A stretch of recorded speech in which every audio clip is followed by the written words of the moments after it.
Good morning and welcome to the Banos Today morning show. The morning show is brought to you by State Farm Insurance.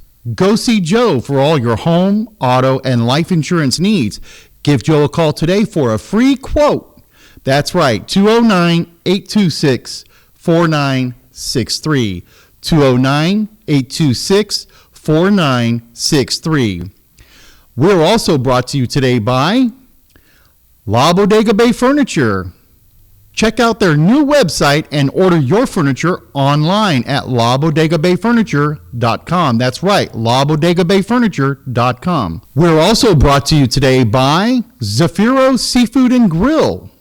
Zafiro Seafood and Grill is located at 650 I Street in downtown Las Banos.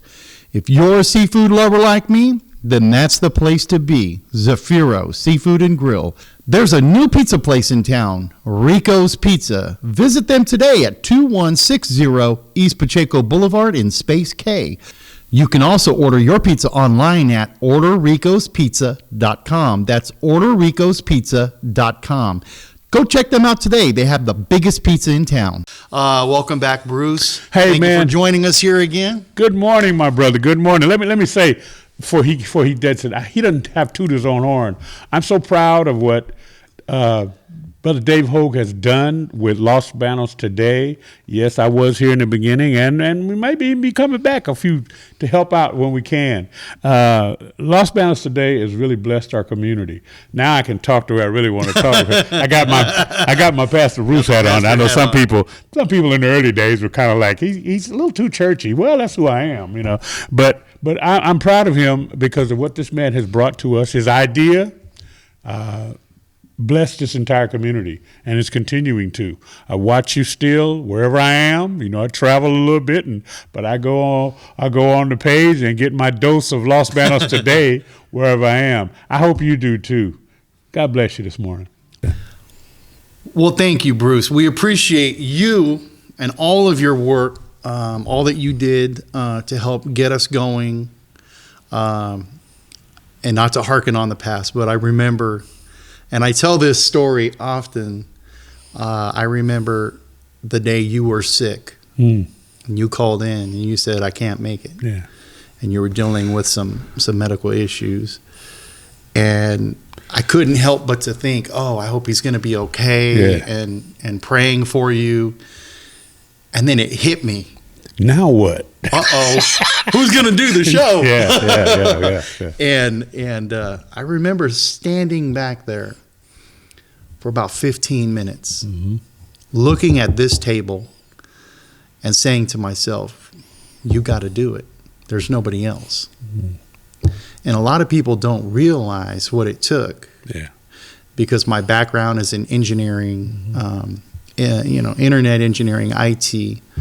I'm very qualified at what I do, but to come here and do what you do with impunity, it took a lot, and I learned a lot from you. I learned a lot in the way of communication and opening up and these different things that helped me be able to sit here and do that. And you don't realize whether that camera is live or recording, that your mind understands that there are hundreds, sometimes thousands of people watching you. Yes. And that's always in the back of your mind, and you may not realize it, but that can be a hindrance. Give you a lot of butterflies, for sure. That's for sure. And may I say that from that time, because my heart thing was going crazy, my breathing was going crazy, my sugar was up. You know, y'all know about sugar. That's that diabetes thing. Yeah. That sugars. That's a colloquial term we use in the Ebonics phrase. It was up. My pressure was up. I was running, burning candles at both ends. And you were too. We both were. Yeah, and I was dealing with diabetes also. We struggled through. Yeah. But I say it like this: God has blessed you. You have weathered the storm, and God has blessed you. Hey, I'm healthier, back strong. Yeah, I'm back strong, stronger than ever. Eating better.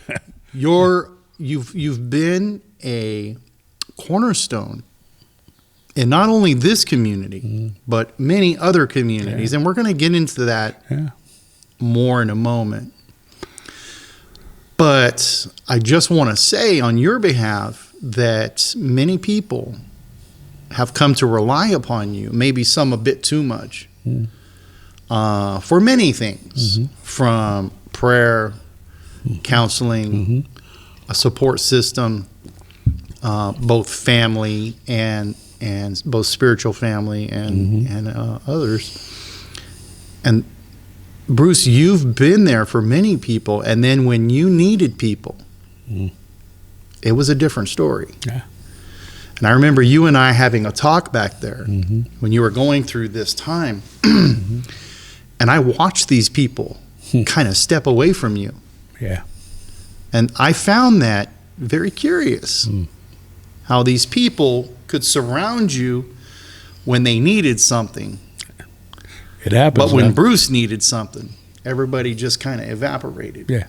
With the exception of a select few individuals, and you're about to, we're about to hear about some of those individuals here in a few moments. But I'm not trying to, dwell on something. I just want to emphasize the fact, Bruce, that you've done a lot for many communities and many of the residents in a lot of these communities. And we're about to hear about one particular activity, but I'm basically trying to let people know about his qualifications and what he does, right? You see a very humble man. He's not coming in dressed flamboyant. He's not wearing gold jewelry. I'm in. Right? Yeah. Very humble what man. You see is what you get. That's correct. And I've learned so much from you. Thank you, man. In regards to just being yourself and just going out and doing what you know is the right thing to do. And we've learned a lot from this man. And so I really want to qualify this individual for the work that he does in our community. We hear about people doing work with the homeless. We hear about people helping other people. This is the guy who you never hear about will take groceries to somebody when he himself hasn't eaten. This is that guy that will take clothes to somebody when he himself just has a very basic wardrobe.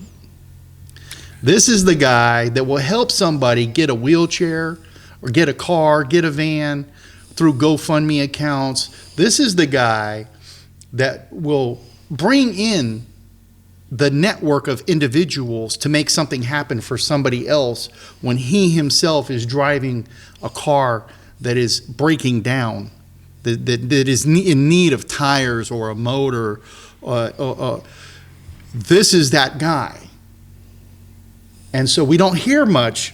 And so I just want to qualify you before we get into what we're about to get into, to let people know that, when you see this guy right here going around town, you know that he's going around to do something to help somebody, to be of assistance and support for people, both in our community and the communities abroad. Bruce is a national spokesperson. He travels the nation. He goes to Washington. He speaks with presidents and politicians on behalf of many events and activities. And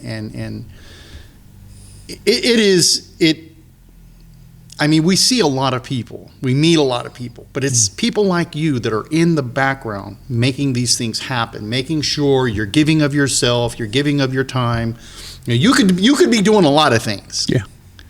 But you spend your time fighting for these battles, for these fights, for these reasons that you believe in, that many other people believe in. And you're here today to talk about another one of those activities. And so I just want to say, for myself, I'm glad you're here. I'm glad you decided to come in before you went out, because you could have just went out and you could have just did this event and you thought about us, and that's your heart, and I appreciate that. And I just want you to know I appreciate that. I appreciate you coming in. for thinking about us and for allowing us, even if it's a small part, to be a part of what you're about to do, because what you're about to do is very big, whether people realize it or not. And you're doing something that and I'm going to let you talk about it. Okay. I'm going to let you talk about it, but I am grateful to be a part of it, and I'm grateful that you're allowing us to take part in it. And I know, Bruce, you're going to help a lot of people with this. And I just want to say thank you so much, man. God bless you. Thank you, Dave. And this is usually where, when you're churching and in the church as the pastor, you can do a little thing and the usher will run up with a handkerchief or some napkins to dab your eyes. It's not cool to cry on the air, amen. But I'm a crybaby. I'm a compassionate, sensitive soul, and I thank you. Thank you for those kind words. Thank you for pushing me forward. Amen. Because you do. And you have been more than a friend to me, these many years from your driveway. I like to tell that story. You were selling hard drives, and me and my wife were riding down the street looking at houses, and so what's he got? Let's go see what he's got. And he told me, I'm going to open a computer repair store and da-da-da-da-da, because I'm certified in this, and that. Like you say, and people look at you and go, well, okay, fine. And I didn't even have a computer yet. Actually, my wife bought her first laptop from you. Yeah. Those many years ago. It had all the bells and whistles on it. And then I got one, and then I learned, and you taught me so much. Even how to turn things on. I'm still learning. Matter of fact, you've been instrumental, and you brought a young man to me that's going to be helping us, and I'll talk about him in a minute too. And I'm going to jump right in because he's going to keep going, and I'll be sitting here boo-hooing. As you know, I'm Pastor Bruce Rivers, and I'm the proud pastor of the Mount Moriah First Baptist Church in Palos, California, and we're getting ready to go into revival. And what's revival? Well, from time to time, you need to revive yourself. And it's a word we use in the church. It's not an evangelistic situation where we're actually reaching out for more members. We're going into, Lord, to ask our God, who we serve in the church community, to revive our hearts. Like anybody, we can get a little tired, I said, there's no such thing as a retired Christian. There's some tired ones. We do get tired. And we ask God to come in and revive us spiritually. And because the Bible is a spiritual book, first and foremost. It's not all the natural things that apply from this book can be applied, like train up a child in the way they should go. When he's old, he will not depart from it. That's a great verse. You should train your children so that they'll have some manners and common decency and all that stuff. But the Bible, when it says train up a child, it's talking about that spiritual child that we should train to, first of all, obey him. And by obeying him, you do the kind of things. I do spend a lot of time helping people. My phone rings all the time. I cut it off right now because it'll still be going. And so I know by the time we finish this, people will be calling me for this from all over the country, all over the world. And so you got a global ministry, even though we're based in Dos Palos, small church, but an 81-year-old church on March 22nd. So from the 16th, where we're getting ready to start this revival, it's going to kind of dovetail right into our 81st anniversary in this community, continuously doing ministry in the west side of Merced County in California. And the revival, we're excited about it. I'm blessed enough to be able to work with other pastors in this area. I'm really telling you, I don't believe the church will be big enough for what's about to happen, but we're going to pack them in there. On Monday night, the 16th, we're going into our Spring 4th revival as spring is on the way, and where the topic is fire in the trees. Why fire in the trees? Well, for those of you that know the name Dos Palos and Los Banos, they have different meanings. They have dual meanings. Right. They have the Mexican meaning and the Indian meaning. Well, like Los Banos, the baths, spring bath, the fountain, and all the different things. They all dovetail together. In Dos Palos, we got 2 sticks. The Mexican meaning is 2 sticks, but the Indian meaning is 2 trees. And I really went out and found those 2 trees. They were the landmark. And of course, it began still there, right there on Main Street, down on Blossom. And then I found out about the first part of the town was called South Colony, Dos Palos, which they sold like 41 different plots of land, but they didn't have any water. So the people, someone wanted their money back. But over where downtown Dos Palos is, and somebody correct me if I'm wrong. I got the information. I've done my little research. It was marshland. So there was water over there, and so that's where they got kind of South Town and Dos Palos and the Y. They separated 3 little distinct little areas. The Y being the small freeway. District. Yeah, right. Yeah, but it's all one little town, and so I'm grateful for it because, like you said, Dave. I mean, I could have went anywhere.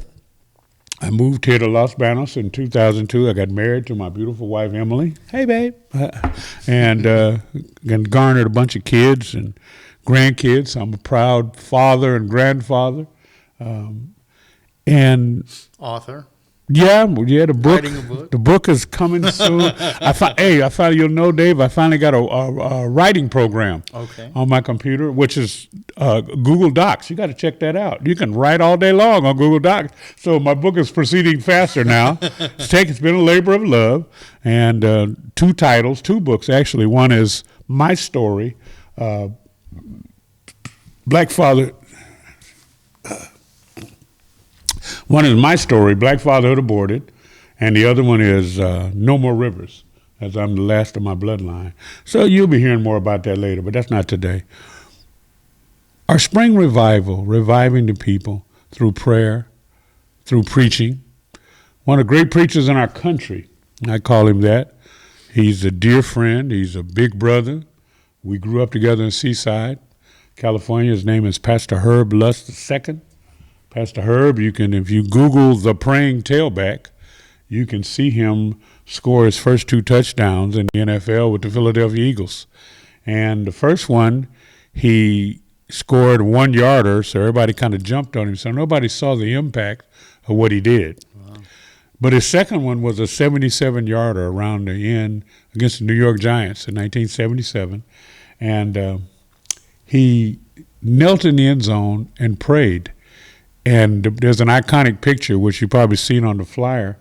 But the referee we said the referee was even praising God, when he did, of course, touchdown. And so Pastor Herb, big brother, 37 years of pastoring. He left the NFL after 3 years, went to seminary, became a pastor. Coach Vermeil and Reggie White, they told him, look, man, you can stay and go to seminary and play. But he literally tore up the contract. He signed his 4th contract, 4th year, and went to preach. And people thought he was crazy. So he left the NFL. Yeah. To follow his passion. Follow his God. His father was our pastor. We grew up in Seaside, California, Reverend Dr. H.H. Lust Sr., who just went home last year to be with the Lord. And Herb told us, matter of fact, in 73 in a locker room, I'm going to go to the NFL, play 3 years, and quit in 73. And we were like, okay. We had no doubt he could make it in the NFL. Right. But if you're going to get in the NFL, you're going to quit in 3 years? Come on, they don't make no money until later on. When everybody's chasing the almighty dollar. Yeah. And we said, yeah, you just want to be like your dad. Well, there wasn't nothing wrong with that. Dad was a great pastor in our community. So he did, and over the last 37 years, he's been a counselor to presidents. He's built wells all over Africa. In fact, President George W. Bush, first president in our country to give $40 million to fight AIDS in Africa. A lot of people don't know that. Right. In this left-right world we live in, you right. know, you got to do what you got to do to help your community. Disease has no boundary. We got one going on right now. Right. It's a great segue. We got this Corona thing going on, and people are panicking. And, you know, up in Oakland where I went to school, where they docked the ship, they put them off the ship, took them up to Travis Air Force Base to fly them around to different bases for the quarantine. Italy, the whole country is on quarantine. Matter of fact, I had a young man who went to the Bahamas to visit a friend who was coming home, stationed in Italy, and they all got there and found out she's on quarantine. she couldn't even come to her own homecoming party yet. I think she's due to get out in a couple of days. So we find out how unprepared we really are about things. We know homelessness, and we're unprepared. The drug epidemics in this country, we're unprepared. And now this pandemic situation. Some people don't want to use those words, but you know, when the numbers start flying up around across America, one day it was like only 2 people. Now there's hundreds of them now, and people have died here in our country. I believe we're probably more prepared than a lot of other nations, but at the same time, I mean, look, we just had CPAC, which is a big event in D.C., and we got congressmen self-quarantined and because they want to be safe. Well, yeah. Well, now there's more kits being made available, but we weren't ready. That's right. We find out just how ready we really are when something happens. You know, we live in a place of earthquakes. Right. We're not ready for no earthquakes out here. We think, we retrofitted buildings. We've done our due diligence and all that. Look what happened in Nashville last week. I got great friends in Nashville. I was calling all of them. And Cookingham, Tennessee. And it went through that town, man. It looked like matchsticks running around through there. Yeah. So these natural events, God overseen events, we're not ready for this stuff. Yeah. And I mean, I've had colds and the flu and all these different things. Matter of fact, when the N1H1 came, it went through my grandchildren's school, and I went and did a birthday party, and me and my wife had it. Wow. So you wake up one day and you're fine. Next day you got N1H1, SARS, now Corona. Yeah. And I laughingly told people at the church Sunday, I ain't talking about the Corona with the lime in the bottle. I'm talking, this is some real stuff. And people are fearful. And we see a divide right now in the world, both politically and socially.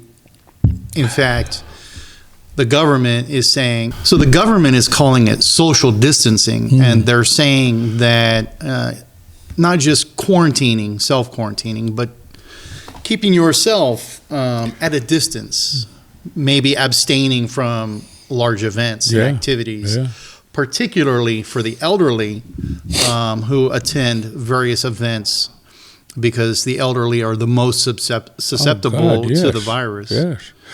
So, yeah. I know we talked about it earlier, like you got to, even like me, I travel, I'm in D.C., I'm in different places speaking on my pro-life circuit and whatnot, and you get to these huge events, like I was supposed to go to CPAC. Right. There's 20,000, 30,000 people at CPAC, where the conservatives grow group. And right now with all the presidential election stuff going on, big rallies, some people are saying, well, he shouldn't have this rally.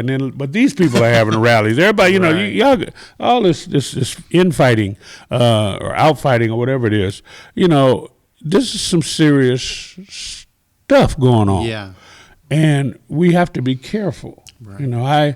Here in our little town, we think about, you look at the big picture and you think about, what about our local elderly homes? Right. What about the people that don't go anywhere, that are locked down already? And then you catch some and you go in there and wipe out the whole elderly population in a place. I mean, that's interesting you bring that up. Well, I know we got to talk about it. Because, the majority of the population is a carrier, or can be a carrier, potential carrier. Mm-hmm. And individuals with weakened immune systems, the older population, is more at risk of being infected and dying from this COVID-19. So you have a group of people touting it's just a flu.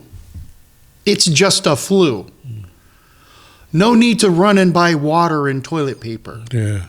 Well, that's true if, in fact, you're one of those individuals with a healthy immune system. So we're seeing a divide right now where, on one hand, it's a group of individuals, and they're usually the younger generation, that is touting it's just a flu. Yeah. And then we have the older generation that's saying, wait a minute, it's not just a flu. This thing can kill me. What about me? Yeah, and we're hearing people speaking out in convalescent hospitals and homes, elderly homes, where people are still coming into the facility without face masks. The staff, who are potential carriers, are just walking around without any type of protection because we're living in a society that's saying, well, no need to raise, the alarm. The alarm. Okay, well, that's true on one hand, but how do you protect this group of individuals without raising that alarm when we have the other side being very lackadaisical about it and not really caring? So there's a flip side to that.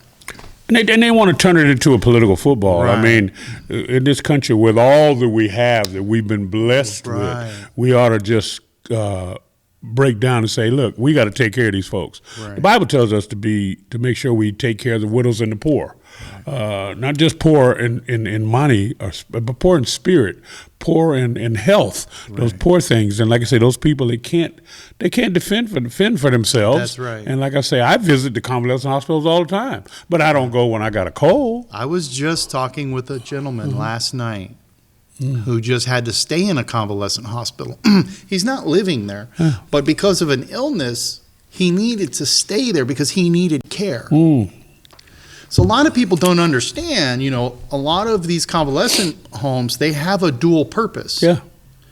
And for the elderly, they're very necessary. And if you're going into one of these and people are not protecting you by covering up themselves, they are potential carriers and you are a potential victim of what they could bring into the facility. As a hospital chaplain, you find out the staph infections and things that are in hospitals that kill people in hospital and then could jump on you and kill you out of there. I mean, as a chaplain here locally and jail chaplains and everything and all this stuff, there's stuff out there that you don't even understand. And you visit as a minister, you know, who sometimes there's people that nobody visits. And we just heard about the riots in an Italian prison. Yeah, Italy's shut down because their visiting got cut off. Right. You know, and if you haven't ever been there, you know, you don't know how important those visits are, and don't know how important mail is, you know, and all the other stuff just to get a letter from somebody. And so the human connection, the contact that we have, man. But these are perilous times, to say the least. And so it behooves us that.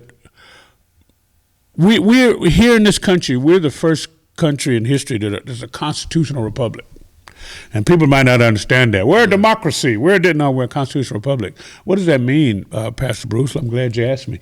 That means that this country was founded based on certain things that we don't have a king, we don't have a potentate or a prelate or a potentate and all them other nates.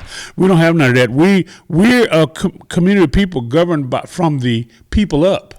We the people, in order to perform the thing like Joe Biden said, that the thing we know, the preamble.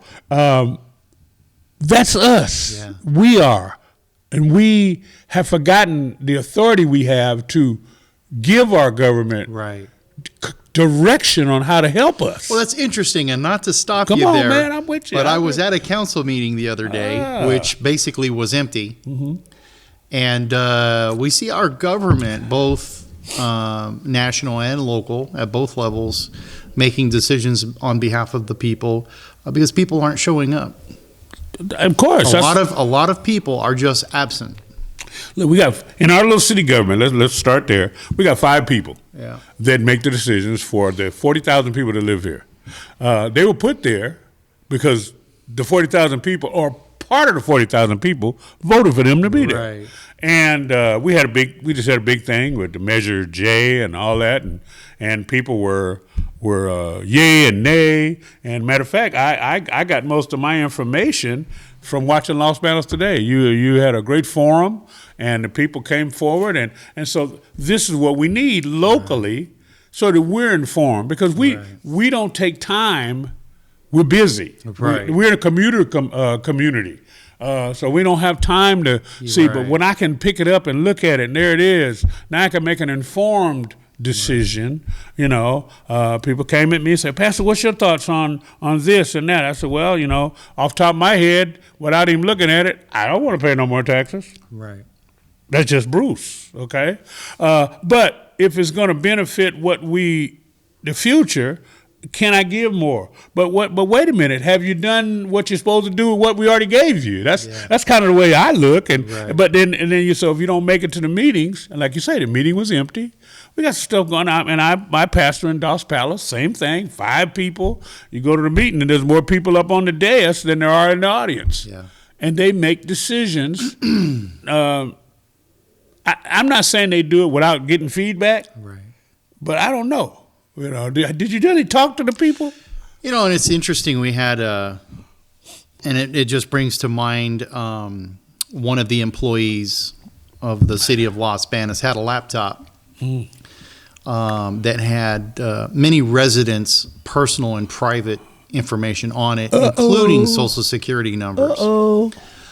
Not everyone, but a big chunk of the residents were on that laptop in a database.